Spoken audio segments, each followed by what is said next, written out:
Magandang umaga, Luzon, Visayas at Mindanao. Narito na nagkakaisa at pinakamalawak na pagbabalita sa pangunguna ng Presidential Communications Office. Kabilang ang PTV, Presidential Broadcast Service, Philippine Information Agency, Philippine News Agency at IBC. Tutok na sa mga balita mula sa iba't ibang bahagi ng bansa. Ito ang Balitang Pambansa. Ngayong umaga sa Balitang Pambansa, libreng sakay sa MRT at LRT mula ngayong araw hanggang May 3, handog ng Administrasyong Marcos Jr. para sa mga manggagawa. Mahigit 200,000 trabaho bubuksan ng Department of Labor and Employment sa selebrasyon ng Araw ng Paggawa sa darating na Mayo 1. Pangulong Ferdinand R. Marcos Jr. nagpasalamat sa publiko sa patuloy na mayoryang trust at satisfaction ratings base sa pinakahuling survey ng Okta Research. Mahigit 4 na milyong Pilipino makikinabang sa 20 pesos na kada kilo ng bigas ayon sa Department of Agriculture. Kalidad ng ibebentang bigas, tiniyak. At mahigit 93,000 na pamilya sa Sorsogon apektado sa muling pagputok ng Bulkang Bulusan. Iba't ibang ahensya ng gobyerno tiniyak ang tulong sa mga naapektuhan ng pagsabog. Narito na ang detalye ng mga balita. May libreng sakay sa MRT 3, LRT 1 at 2 simula ngayong araw hanggang sa May 3 bilang pagdiriwang sa Labor Day. Ang libreng sakay ay pinaguto si Pangulong Ferdinand R. Marcos Jr. bilang pagkilala sa sakripisyo ng mga manggagawang Pilipino at ng mapagaan ang kanilang biyahe sa araw ng paggawa. Ang May 1 ay regular holiday sa buong bansa o taunang paggunita sa kontribusyon ng mga manggagawa sa bansa. Sir, ano po yung good news natin para sa mga commuters natin dito sa MRT 3, LRT 1 and LRT 2? Ay nais ko sabihin sa lahat ng ating mga commuter ay inutos ko na para magbigay ng ating konting parangal sa ating mga manggagawa. Ngayon na Labor Day celebration ay maging libre ang sakay sa MRT 3, LRT 1 and 2. Ito ay mula April 30 hanggang May 3. Ito ay bilang counting pagkilala sa sakripisyo at ang kontribusyon ng ating mga manggagawa, hindi lamang sa ating ekonomiya, hindi sa ating kultura. Happy Labor Day! Kasado na ng Department of Labor and Employment para sa selebrasyon ng Araw ng Paggawa bukas, Mayo 1. Aabot sa mahigit 200,000 trabaho ang bubuksan ng DOLE. Kabilang ang mahigit 100,000 local vacancies at higit 30,000 trabaho naman abroad. Kasama sa mga trabahong bubuksan ay mula sa sektor ng manufacturing, retail, BPO, food and service activities at financial o insurance industries. Isasagawa ang job fair sa halos 70 sites sa buong Pilipinas. Hinihikayat naman ang kagawaran ng first-time job seekers na kumuha ng barangay certification na patunay na sila'y unang beses pa lang na naghahanap ng trabaho para sa mga libreng serbisyo ng ahensya sa kanila. Gusto namin mahigitan din yung number ng mga vacancies nung nakaraang taon, no? At yung nga, nadadagdagan na siguro 3 araw pa bago mag-Labor Day, mas dadami pa po yung available na vacancies. Mayorya ng mga Pilipino ay nananatiling kontento at mataas ang tiwala kay Pangulong Ferdinand R. Marcos Jr. Batay yan sa tugon ng masa survey ng Okta Research Group. Pinuri din ng ilan nating kababayan ang mga programa ng administrasyon. Si Harley Valbuena ng PTV sa Balitang Pambansa. Well, it just validates that what we are doing, that people are beginning to understand what we have been trying to do for the last 2.5, almost 3 years. Ito ang reaksyon ni Pangulong Ferdinand R. Marcos Jr. sa tugon ng masa survey ng Okta Research, kung saan lumabas na siya pa rin ang pinakapinagkakatiwalaang opisyal ng gobyerno. Sa nasabing survey, 6 sa bawat 10 Pilipino o 60% ang nagsabing matatag ang kanilang tiwala sa Pangulo. 59% naman ang satisfied o kontento sa kanyang pamumuno. Sinabi ng Pangulo na ito ang nagpapakita ng progreso at ito ang patuloy na nagbibigay sa kanya ng inspirasyon. So it continues to inspire me because it shows that we're making progress. And that's always good to know. Ang ilan nating kababayan, pinuri ang mga programa ng administrasyon para sa mahihirap. Sana po pagpatuloy pa rin po yung sa mga 4Ps, yung ganun, dire-diretso lang po yung pagtulong tsaka sa DSWD para po matugunan din po namin yung mga paghihirap po namin para sa mga anak namin tsaka sa pag-aaral. Para sa akin po, siguro kung talagang matutuloy niya yung sinasabi niyang bababa yung per kilo ng bigas na sinasabi niyang umpisa pa lang na upo niya, sabi niya 20 pesos per kilo. Siguro malaking bagay po yung para sa mga mahihirap na katulad namin. Ayon naman kay Octa Research Fellow Dr. Guido David, ang survey ang patunay na masaya pa rin ang nakararaming Pilipino sa pamumuno ng Pangulo. 60% of Filipinos trust the President Bongbong Marcos. Ayon sa mga sa mga tinanong natin sa mga kababayan natin, majority still trust and masaya, satisfied sa performance ng Pangulo. Ayon naman sa Malacanang, sa kabila ng ingay sa politika at mga tangkang pagsira sa gobyerno, nakikita pa rin ng mga Pilipino ang mga napagtagumpayan ng administrasyon. Tiniyak ng palasyo na palalakasin pa ang mga programa laban sa gutom at kahirapan. Kabilang na ang ilulunsad na 20 pesos na kada kilo ng bigas, walang gutom program ng DSWD, Pantawid Pamilyang Pilipino program o 4Ps, at feeding program sa mga paaralan. Dahil mahalaga po ang kapakanan ng taong bayan kay Pangulong Marcos, papaluwigin pa po ang mga programa para matugunan po ang mga isyu patungkol po sa kahirapan at kagutuman. Mula PTV, Hardy Valbuena para sa Balitang Pambansa. Nananatili pa ring mataas ang tiwala ng maraming Pilipino at nasisiyahan sa pamumuno ni Pangulo Ferdinand R. Marcos Jr. base sa pinakahuling survey ng Octa Research. Lumalabas sa survey na 6 sa bawat 10 Pilipino ang nananatiling tiwala sa Pangulo habang 59% naman ng mga Pinoy ang nasisiyahan sa kanyang performance. Ayon kay Pangulong Ferdinand R. Marcos Jr., patunay lang ito na nakikita at nararamdaman ng taong bayan ang mga programa ng gobyerno para sa sambayanan. Dagdag pa ng Pangulo, nagbibigay ito ng inspirasyon sa kanya para ipagpatuloy pa ang magagandang adhikain ng pamahalaan para sa taong bayan. Giit pa ng punong ehekutibo, mabuting nauunawaan ng mga Pilipino ang pagsisikap ng administrasyon para mapabuti at mapaayos ang buhay ng sambayanang Pilipino. Kumanda ang employment rate ng bansa. Sa kabuuan, mayorya pa ng ating mga kababayan na titiwala sa ating presidente at sa administrasyon.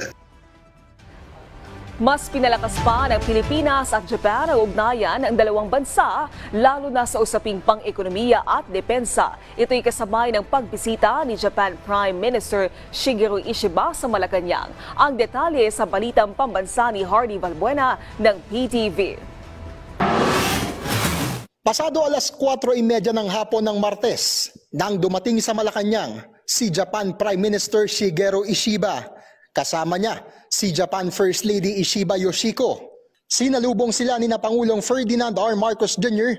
at First Lady Liza Araneta Marcos. Binigyan ito ng arrival honors sa Kalayaan Hall. Matapos ang tradisyonal na paglagda sa guestbook ng palasyo at tete-a-tete, sumabak ang dalawang lider sa bilateral meeting kasama ang mga miyembro ng gabinete ng magkabilang bansa.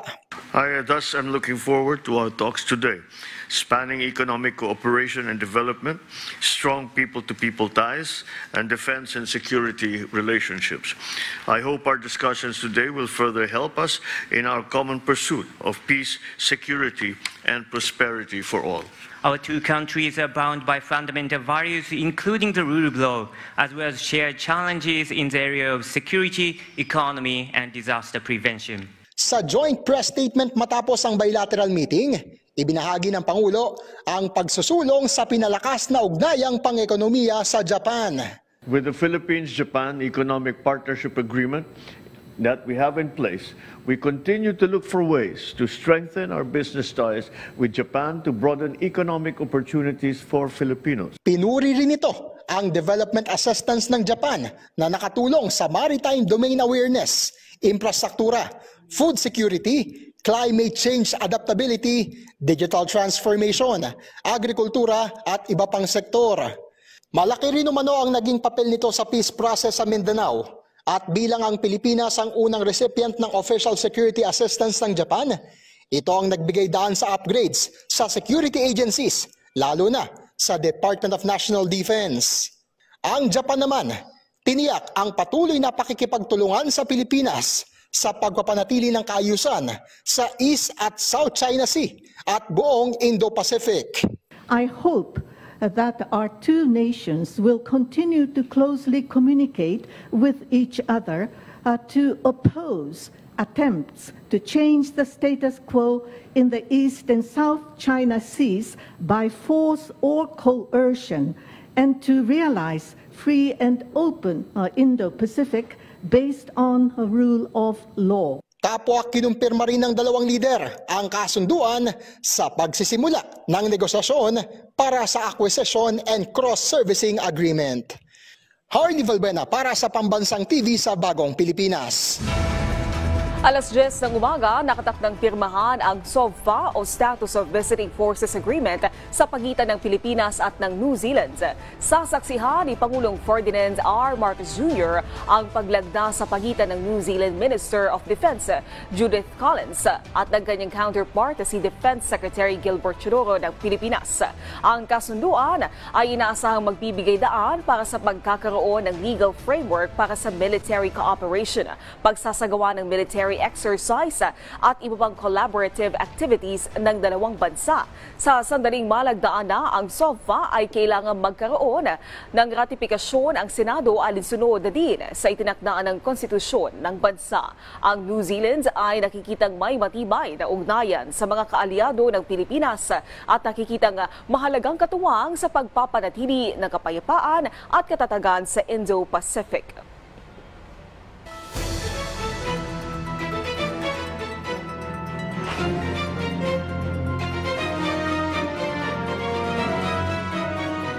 Abot sa 4 na milyong Pilipino ang posibleng mabenepisyohan ng ibebentang 20 pesos na kada kilong bigas ng NFA. Ito ang sinabi ni Department of Agriculture Secretary Francisco Chu Laurel Jr. kasunod ng nalalapit na paglulunsad ng 20 pesos kada kilong bigas sa Cebu at mga piling kadiwa ng Pagulo Center sa Metro Manila. Ayon kay Laurel, maraming Pilipino ang matutulungan ng murang bigas na inaasahang sunod na ilulunsad sa Western at Central Visayas at sa iba pang mga lugar. Nasa 15 million o 51% naman ng populasyon ng Pilipinas ang posibleng matulungan ng programa mula 2026 hanggang 2028. Mismong mga opisyal ng Department of Agriculture ang tumikim sa ibebentang 20 pesos sa kada kilo ng NFA rice para tiyakin sa publiko ang magandang kalidad nito. Ang detalye sa Balitang Pambansa ni Vel Custodio ng PTV. Aprobado kay Department of Agriculture Secretary Francisco Chu Laurel Jr. at iba pang mga opisyal ng DA matapos tikman ng ibebentang 20 pesos kada kilo na NFA rice. Ito na rin ang katuparan ng pangako ng ating Pangulong Bongbong Marcos na ibaba ang presyo ng bigas sa 20 pesos kada kilo. Paghahatian ng LGU at national government ang 13 pesos sa subsidiya mula sa 33 pesos kada kilo na presyo ng bigas ng National Food Authority. Bukod sa Region 6, 7 at 8, maaari rin magbenta ng 20 pesos sa NFA rice ang mga lokal na pamahalaan na nagbebenta ng 33 pesos kada kilong bigas sa ilalim ng National Food Security Emergency. Sinubukan ko rin ang dekalidad ng 25% broken NFA rice. Ito ang itsura ng 20 pesos na ibigas na ititinda ng National Food Authority simula May 1. Kapag inamoy natin, para lang siya yung normal na 45 pesos sa bigas na nabibili sa merkado. Pero ang kaibahan nito ay may putol-putol dito sa butil ng bigas. Susubukan naman natin kung anong lasa niya kapag nasaing na.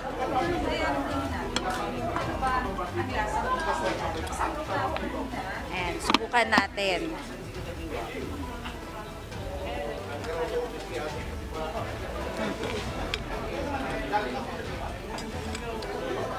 Kapag tinain itong bagong saing, malambot siya, Pero hindi siya kasing tamis ng normal na bigas. Pero kung kalidad ang pag-uusapan, okay yung quality niya, malambot siya at pwedeng kainin sa pang-araw-araw. Sa ngayon, hinihintay na lang ng DA ang sagot ng COMELEC para sa COMELEC exemption bago payagan ng pagbebenta nito sa mga LGU. 4.5 million pesos ang pondo para sa subsidiya, habang 500,000 piso namang ilalaang budget para sa logistic costs na manggagaling sa contingency fund ni Pangulong Ferdinand R. Marcos Jr.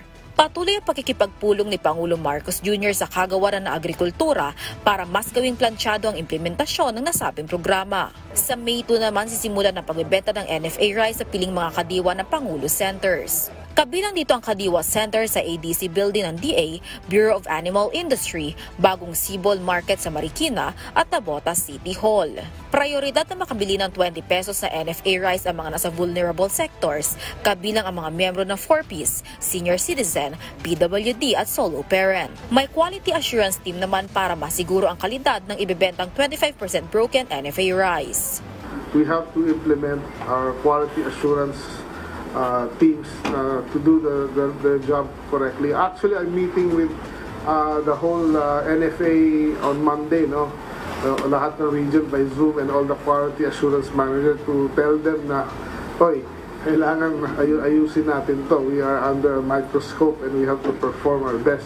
Tiniyak naman ng Kagawaran Agrikultura na mataas pa rin ang buffer stock for calamity. Target ng DA na matapos ang pilot testing nito sa darating na Disyembre at sa 2026 naman ang inaasahang mass rollout. Mula sa People's Television Network, Vel Custodio, Balitang Pambansa. Hinakot na kagabi ang mga sako-sako ng bigas mula sa warehouse ng NFA Region 7 papunta sa iba't ibang LGU sa lalawigan ng Cebu. Bawat sako sinuri para matiyak na dekalidad ang mga ibebentang bigas sa lalawigan. Ang detalye sa Balitang Pambansa ni Jessie Atienza ng PTV Cebu. Ilang araw bago ang nakatakdang pagbebenta ng 20 pesos kada kilong bigas, nagsidatingan na ang mga truck sa warehouse ng NFA sa Region 7 sa Cebu City. Matapos makakumpleto ang mga requirements, sinimula na ang paghahakot ng mga NFA rice. So, pagdating dito, dapat ipipresent nila yung kanilang identification card to make sure na sila yung authorized representative na authorized from FTI na mag-withdraw ng ating stocks. At sa kung makikita nga natin, bago ilabas itong mga sako-sako ng mga NFA rice, ay nagsasagawa ng bag-to-bag sampling itong mga kawani ng NFA. Ang purpose talaga nito is masuri nila yung laman ng sako ng NFA rice. Unang-una dyan yung discoloration. Pangalawa naman kung may infestation. So, check nila kung may peste ba sa laman ng bag. At yung mga sako ng NFA rice na may discoloration o kaya may nakita silang mga insekto o mga peste ay nilalagay dito. Ibig sabihin, hindi sila isinasama sa pagkarga papunta sa mga truck. At itong mga sako-sako ng mga bigas na ito ay siyang gagamitin para sa pagbebenta ng 20 pesos kada kilo ng bigas na programa ni Pangulong Ferdinand R. Marcos Jr. na magsisimula ngayong Mayo 1 dito sa lalawigan ng Cebu. Paliwanag ng NFA Cebu, mahigpit ang pagsusuri na kanilang ginagawa sa mga sako ng bigas bago ipalabas. Ito ay para masiguro na ligtas at dekalidad ang mga bigas. Bawal po talaga kami mag-issue ng infested stocks. So pag may nakitang infestation, so hindi pwedeng i-issue. At saka na, yung discoloration naman, pag mataas yung level of discoloration ng ating bigas, sinasegregate namin, hindi namin ini-issue to the LGU. So, yun lang talagang good quality na stocks yung ini-issue namin to avoid complaints sa mga consumers natin. Inaasahan ang pagdagsa ng mas maraming truck sa NFA warehouse sa Cebu City ngayong araw. Ito'y para matiyak na sapat ang murang bigas sa Mayo 1. Mula sa PTV Cebu, Jessie Atienza para sa Balitang Pambansa. Malaking tulong para sa mga arawan ang kita kapag naging available na ang 20 pesos na bigas sa Bicol Region. Kaya naman ang Department of Agriculture patuloy na tutulong para mapalakas ang produksyon ng palay. Si Gary Carillo na Radyo Pilipinas Albay para sa Balitang Pambansa. Napakaganda po niyan, sir, sa totoo lang. Pabor na pabor sa amin yan. Kumpara sa dati, halos triple ang matitipid ni Mang Jose sa bawat kilo ng bigas na kanyang bibilhin. Para sa isang arawang manggagawa tulad niya, malaking bawas ang 20 pesos kada kilo ng bigas sa kabuuan ng kanilang gastusin. Sa 100 baga, kung sa 20 pesos lang kilo, di mayroon ka ng 5 kilos. Tapos sa ibang pera, maabot mo pa yung ibang bilihin. Samantala, kumpiyansa ang Department of Agriculture Bicol na tataas ang produksyon ng palay sa rehiyon ngayong buwan ng Abril. Bukod kasi sa magandang kondisyon ng panahon, patuloy rin na pinapalawak ng gobyerno ang suporta at mga programa para sa mga magsasaka. Maganda po yung panahon natin and inaasahan ng Department of Agriculture na mataas ang aaning natin ngayon. And we have distributed hybrid rice seeds, certified seeds. Ito na po 99,400 hectares. At para mapalago pa ang ani at kita ng mga magsasaka, nagbibigay rin ng pamahalaan ng mga kagamitan at pagsasanay sa modernong agrikultura. Tiniyak din ng Philippine Crop Insurance Corporation ang indemnification para sa mga naapektuhan ng ASF at mga bagyo. Mula sa Radyo Pilipinas Albay, Gary Carillo para sa Balitang Pambansa.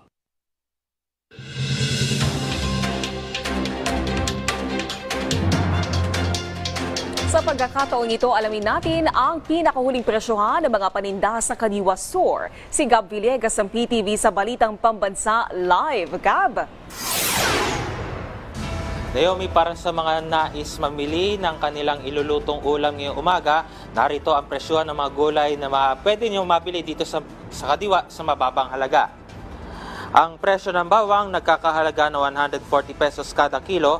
Ang pula at puting sibuyas naman ay nagkakahalaga ng 90 pesos kada kilo. Ganyan din ang ampalaya na nasa 90 pesos kada kilo, habang ang lettuce ay nasa 170 pesos kada kilo.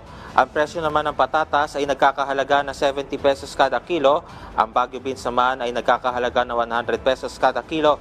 Pareho namang 80 pesos kada kilo ang presyo ng Chinese cabbage at carrots, habang ang carrots naman ay nasa 30 pesos kada kilo. Ang presyo naman ng leeks ay nagkakahalaga ng 130 pesos ang isang kilo.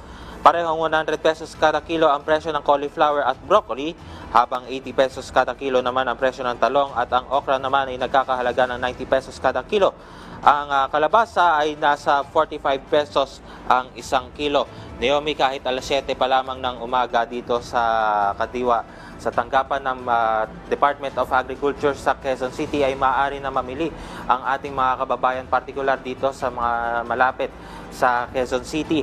Samantala, simula May ito ay mabibili na sa halagang 20 pesos kada kilo ang presyo ng NFA rice sa mga Kadiwa centers. Ayon kay Agriculture Secretary Francisco Chu Laurel Jr., makakabili ang mga indigent, solo parents at mga persons with disability ng 20 pesos kada kilo na bigas, ngunit may cap ito na 30 kilos kada buwan. At para naman malaman ang pinakamalapit na Kadiwa sa inyong lugar, ay mangyaring bisitahin lamang ang www.kadiwa.da.gov.ph. At yan muna ang update. Balik siya, Naomi. Maraming salamat, Gab Villegas ng PTV. Samantala, nakatakdang pasinayaan ngayong araw ang PTV Marawi Regional Center na layong mas mapalawak ang pagbibigay serbisyo sa Lanao at buong BARM at malabanan ng fake news. Yan ang Balitang Pambansa ni Vina Araneta live mula sa Marawi City. Vina?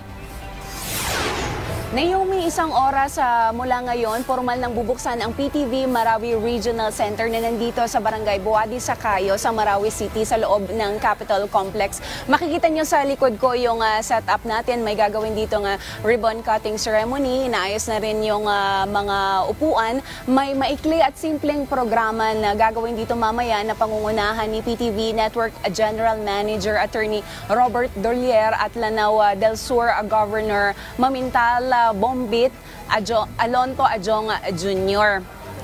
Ang pagpapatayo ng PTV Marawi Regional Center isang mahalagang hakbang para mas mapalakas ang serbisyo ng pamahalaan sa telebisyon ng Mindanao, lalo na sa Lanao del Sur at sa rehiyon ng BARM. Layunin nito na mas maging bukas ang pamahalaan, mas madali ang pagkuha ng impormasyon para sa mga mamamayan at maibalik ang tiwala ng tao matapos ang krisis sa Marawi noong 2017. Sinimulan ang konstruksyon ng 4 na palapag na gusali noong taong 2022. Simbolo ito ng pagtutulungan ng gobyerno at pagsisikap na makapaghatid ng totoo at makabuluhang impormasyon. Ang bagong pasilidad ay may modernong teknolohiya sa pag-broadcast at kayang mag-live broadcast hindi lang sa buong Mindanao kundi pati na rin sa buong bansa. May kakayahan itong mag-transmit ng power na 5 kilowatt. Bukod sa balita at ulat ng pamahalaan, itatampok din dito ang mga makukulay na kultura, tradisyon, turismo at kwento ng mga tao sa Lanao del Sur at mga karatig rehiyon. Ayon kay Jeannie Alonto Tamano, ang PIA ng Lanao del Sur, malaking oportunidad para sa mga taga Lanao del Sur ang pagbubukas ng PTV Marawi para mas maging mabilis ang pagpapalaganap ng impormasyon at maiwasan ng fake news. Sabi pa niya na sa tulong ng maaasahang PTV network, lalabas ang tamang impormasyon. Naomi, Desyembre lang nung nakaraang taon nang buksan din natin ang PTV Cotabato Regional Center at Pebrero lang ngayong taon ang relay station naman ng PTV Tawi-Tawi para mas mapalakas ang info dissemination sa BARM. Nasundan pa ito ng pagbubukas ng ilan pang regional centers sa Luzon para mas mapalawak ang reach ng PTV. Inaasahan na ngayong taon mas madadagdagan pa ang regional stations ng PTV. At yan muna ang latest mula dito sa Marawi City. Naomi. Maraming salamat, Vina Araneta. Samantala, higit 70,000 individual sa Sorsogon apektado ng muling pagputok ng bulkang Bulusan kagabi. Agad namang nagpadala ng tulong ang lokal na pamahalaan sa mga apektadong pamilya. Si Paul Hapi ng Radyo Pilipinas sa Balitang Pambansa. Paul? Magandang umaga, Naomi. Umabot na sa 93,258 na individual mula sa 8 bayan sa Sorsogon ang apektado ng muling pagputok ng bulkang Bulusan. Batay sa pinakauling ulat ng Provincial Disaster Risk Reduction and Management Office kaninang alas 5 ng umaga. Nasa 59 na pamilya ang kasalukuyang naduduluyan sa evacuation centers kung saan 25 sa mga ito ay nasa Irusin Evacuation Center at 34 naman sa Galianosa High School sa parehong bayan. Base naman sa ulat ng PHIVOLCS, apektado ng ashfall ang 19 na barangay mula sa bayan ng Uban, Irusin at Bulan. Sa loob na nakalipas na 24 oras sa kapagtalaan din ng 66 na volcanic earthquake sa paligid ng bulkan. Bandang 1:30 na madaling araw, personal na bumisita si Governor Buboy Hamor sa mga evacuation center sa Irusin upang kamustahin ang kalagayan ng mga residenteng inilikas mula sa Barangay Kugon. Tiniyak ng gobernador na may sapat na tulong ang pamahalang panlalawigan para sa mga evacuees, katuwang ang LGU Irusin. Nagpunta rin si Governor Amor sa mga tauhan ng BFP, SPDRMO at PNP na nagsagawa ng flushing operations kagabi sa Maharlika Highway upang alisin ang makapal na abong bumalot sa kalsada. Mula sa Radyo Pilipinas Albay, Paul Hapin para sa Balitang Pambansa. Maraming salamat, Paul Hapin ng Radyo Pilipinas. Samantala, lubos-lubos ang pasasalamat ng mga pasahero sa libreng sakay ng MRT at LRT na handog ni Pangulong Ferdinand R. Marcos Jr. sa mga manggagawa ngayong Labor Day. Alamin natin ang update niyan mula sa Balitang Pambansa ni Bernard Ferrer ng PTV Live. Naomi, maaga pa lamang ay libu-libong pasahero na ang ng MRT Line 3 ang nakinabang sa libreng sakay ngayong araw. At dito ni Pangulong Ferdinand R. Marcos Jr. bilang pagkilala sa mga manggagawang Pilipino sa pagdiriwang ng Araw ng Paggawa o Labor Day. Isa sa mga naunang nakinabang sa libreng sakay ay si Rowena. Ayon sa kanya, makakatipid siya ng 32 pesos ngayong araw na sa libreng pamasahe papasok sa trabaho. Yung matitipid niyo po, saan niyo gagamitin? Ay para pang ano po namin, pagkain na po. Malaking tulong na. Saan po ba kayo pupunta nito? Santolan. Nauna nang inanunsyo ni Pangulong Ferdinand R. Marcos Jr. ang libreng sakay sa mga linya ng MRT at LRT simula April 30 hanggang May 3 bilang bahagi ng pagdiriwang ng Araw ng Paggawa o Labor Day ngayong taon. Ito ay mula April 30 hanggang May 3. Ito ay bilang counting pagkilala sa sakripisyo at ang kontribusyon ng ating mga manggagawa, hindi lamang sa ating ekonomiya, kundi sa ating lipunan. Happy Labor Day. Umaabot sa mahigit 375,000 na pasaherong araw-araw na sumasakay sa MRT. Bilang bahagi ng pagpapaganda naman ng kanilang serbisyo, nagde-deploy ang MRT ng mga tren na may 4 na bagon tuwing peak hours. Bumabiyahe mga ito tuwing umaga at hapon upang mas maraming pasahero ang mapagsilbihan.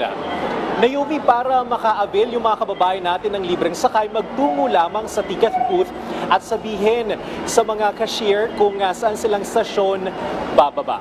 Balik sa iyo, Naomi. Maraming salamat, Bernard Ferrer ng PTV.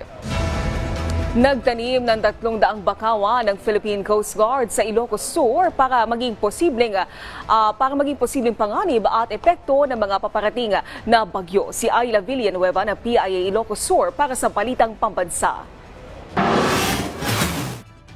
Ilang buwan bago pa man ang tag-ulan at sa kabila ng nakakapasong init ng panahon, pinaghahandaan na ng Philippine Coast Guard dito sa Ilocos Sur ang malalakas na bagyong maaaring tumama sa probinsya.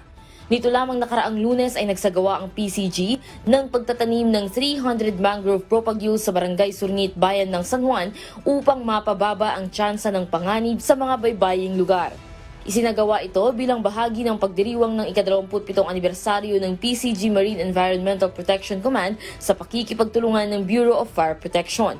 Ayon kay Lieutenant Junior Grade Christopher Busilan, Station Commander ng Coast Guard Station Ilocos Sur, ang mga bakawan ay kapaki-pakinabang sa paglaban sa mga panganib na dulot ng lalong lumalalang problema ng pagbabago ng klima tulad ng mga bagyo. Nagsaserve din as our first line of defense po sa malalaking alon at tumatama sa ating coastal community. Isa rin po siya sa nag-mitigate po ng soil erosion na possible po na mangyari.